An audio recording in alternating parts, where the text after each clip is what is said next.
whether you realize it or not, Mayor Whitman, you're the cause of this bump on my head and this black eye. It's all your fault. All my fault? Yes. What are you driving at anyway? Well, I'd never got them if it hadn't been for that article of yours in the paper. Oh, yes. Yes. Good idea, if I do say so myself. Well, it wasn't for me. I tried it. When I accidentally blocked the way by stopping on the crosswalk, I didn't expect people to walk around. I got back where I belonged. I was considerate of pedestrians. I actually drove around puddles to avoid splashing them. But I was also considerate by fellow motorists. When some fellow was trying to get across the line of traffic, I let him through.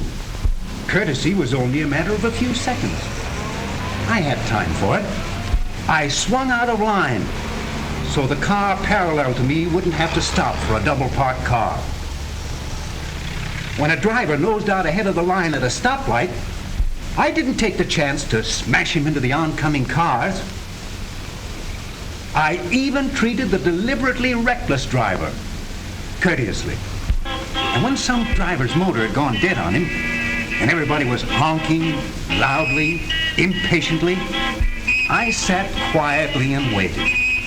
I knew it would do no good to blow my horn. Well, that's fine. Real, genuine courtesy behind the wheel. Well, it seems to me that article of mine did a lot of good for you. But for the life of me, I can't figure out how you got a black eye out of it. You haven't heard the whole story. In my automobile, I was a model of courtesy and politeness. That's true enough. But I guess the strain was too great for me. When I actually went out into polite society, I didn't have any courtesy left. I was all mixed up, completely turned about. I behaved like the average motorist in a traffic jam. You mean, in society, you did the things that a driver normally does in his automobile? Well, that's what it was, all right. For after that, I went to the theater.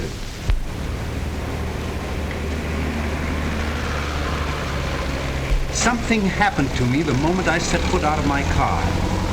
It was just as though I swelled up inside with my own importance. Waiting in line, I was as restless as a driver held up by a traffic light. I treated a dear old lady as if she were a car trying to cut through the traffic. I was a regular bore. When someone bumped into me, I'm very sorry. why don't you watch where you're going? I gave him a piece of my mind. When we were held up in the theater aisle because a lady had dropped her purse, I pushed through the crowd and protested loudly. Come on, what's the holdup? Get going down there.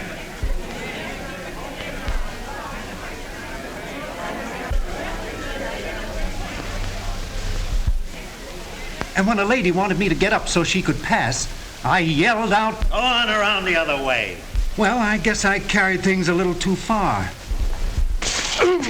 The ushers landed on me.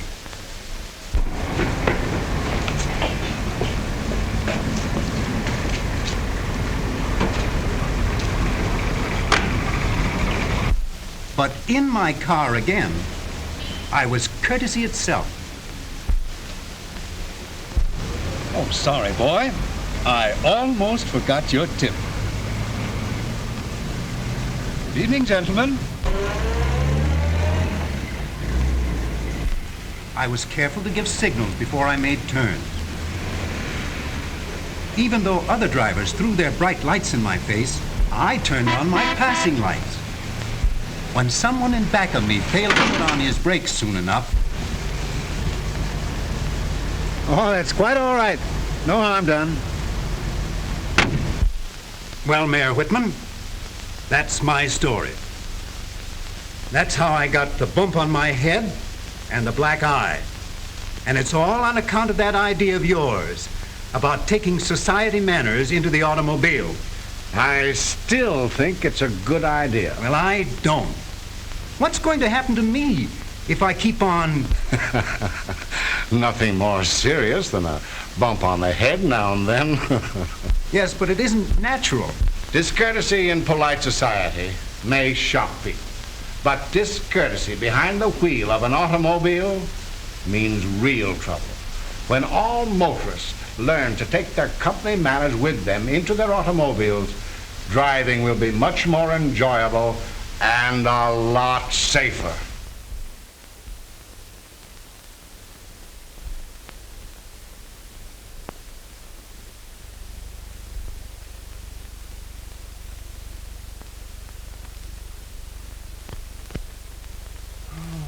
Boy, oh boy, what a nightmare.